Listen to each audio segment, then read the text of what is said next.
Oke, selamat siang semuanya. Perkenalkan ini Mito dan di sini saya akan menjelaskan bagaimana pengaruh penggunaan AI pada siswa.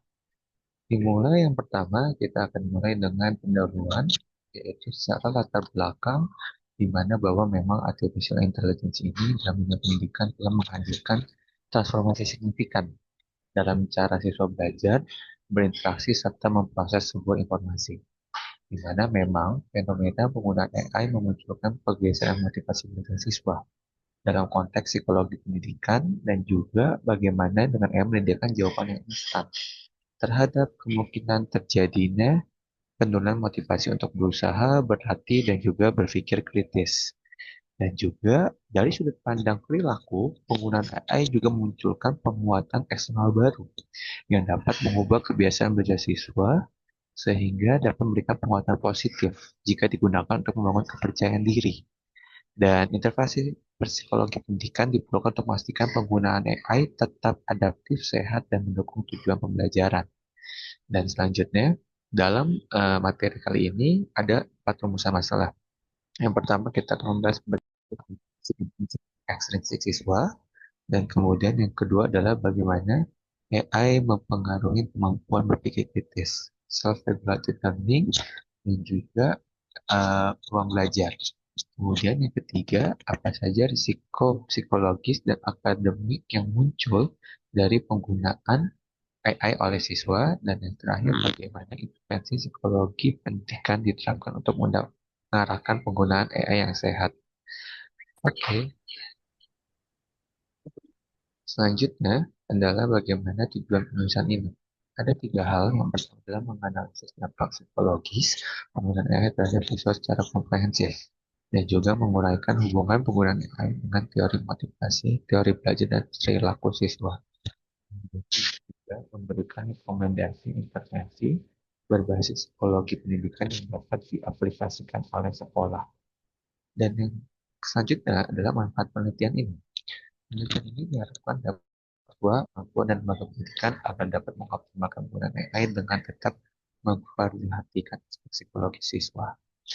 Oke, selanjutnya kita akan fokus ke landasan teori, di mana teori motif sendiri mengatakan bahwa motivasi menggunakan AI karena percaya usaha yang bisa berhasil lebih cepat dan juga lebih tepat.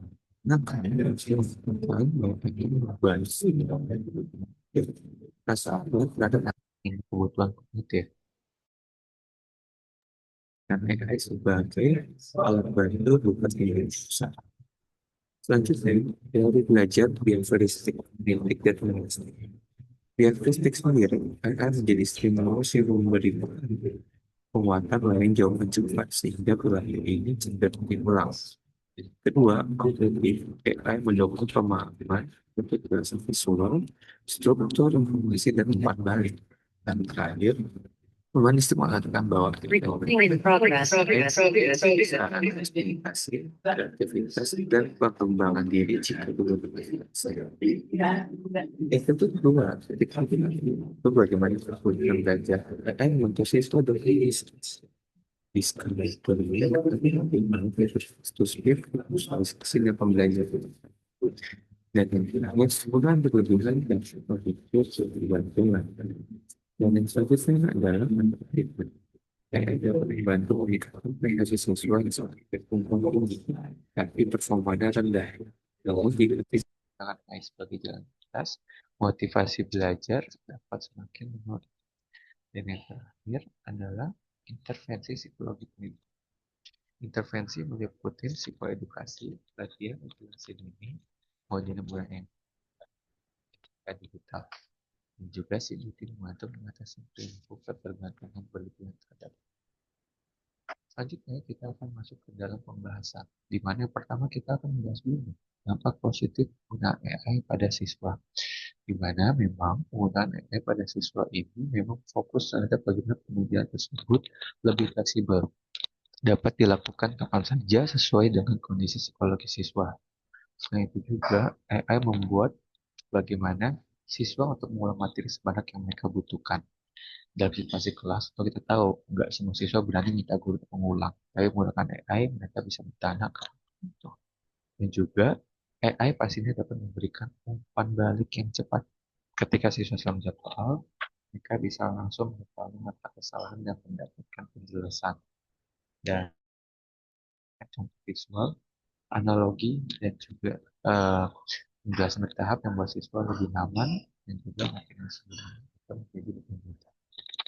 Kemudian selanjutnya, kita ada juga ada negatif di balik manfaatnya sendiri. Ini buat kita sebagai guna. Jika sifat biasa mendapat jawaban instan sehingga menurunkan self efisiensi dan juga kemandirian mereka, serta menurunkan kemampuan berpikir kritis dan kreatif mereka. Siswa yang terlalu sering menerima jawaban langsung dari AI kehilangan kesempatan untuk menganalisis, membandingkan informasi, dan sangat berbahaya di mana mahasiswa jadi dapat meningkatkan risiko juga plagiarisme juga dan juga menurunkan kemampuan mereka dalam menulis ataupun juga menalar. Nah, jawaban yang dihasilkan AI ini seringkali sangat rapih dan lengkap sehingga pastinya siswa jadi sangat pengen ya untuk jadi malas penulis dan juga risiko plagiarisme jadi sangat-sangat tinggi gitu. Oke, selanjutnya adalah kita akan menganalisis dampak AI teori psikolog berdasarkan teori psikologi pendidikan. Aku sendiri mengatakan bahwa memang uh, motivasi itu ketika seseorang ya, bahwa seseorang ini melakukan akan menunjukkan hasil dari nah, teori mengatakan beberapa siswa dengan kebutuhan prestasi tinggi biasanya tetap mempertahankan siswa yang kebutuhan afiliasi atau kepesertaan cenderung memanfaatkan AI untuk kepentingan sosial. Kuat. Tahu dari statistik teori belajar kognitif AI tahapan awal menunjukkan kebanyakan ruang masuk. Jadi konstruktivisme ini merupakan bahwa belajar adalah proses aktif membangun pengetahuan. Paham dan tidak. Oke, selanjutnya adalah strategi psikologi pendidikan pada pengelolaan sekolah dan tadi menentukan pertama adalah support edukasi digital bagi tidak cuma siswa tapi juga orang tua. Mereka paham bahwa AI membuat anak bantu dan semua masalah dia mengajarkan self-regulasi dan tetap belajar atau pengalaman itu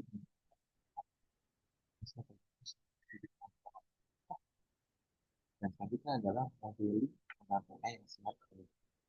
Kita guru memberikan pengalaman atau mendengar tentang tersebut.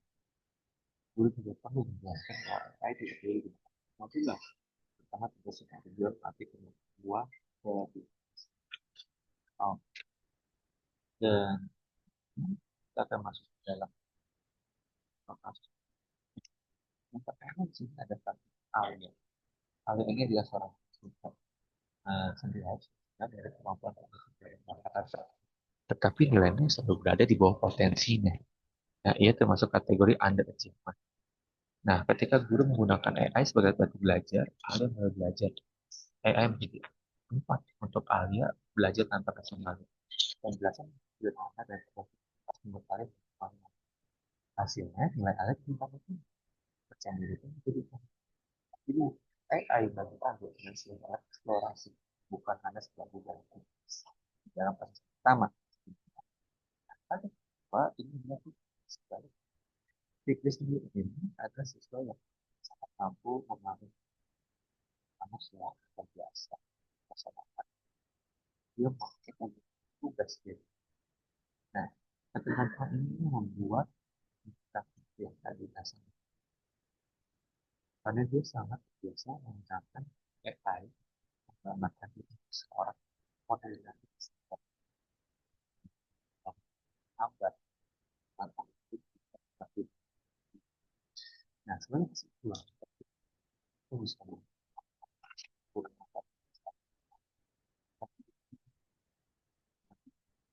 karena itu dioperin lagi. Sedangkan untuk kalian ada konflik cukup batu ketika dimengerti jadi kita bukan tapi waktu kedua presiden mau kita tadi bisa digunakan oleh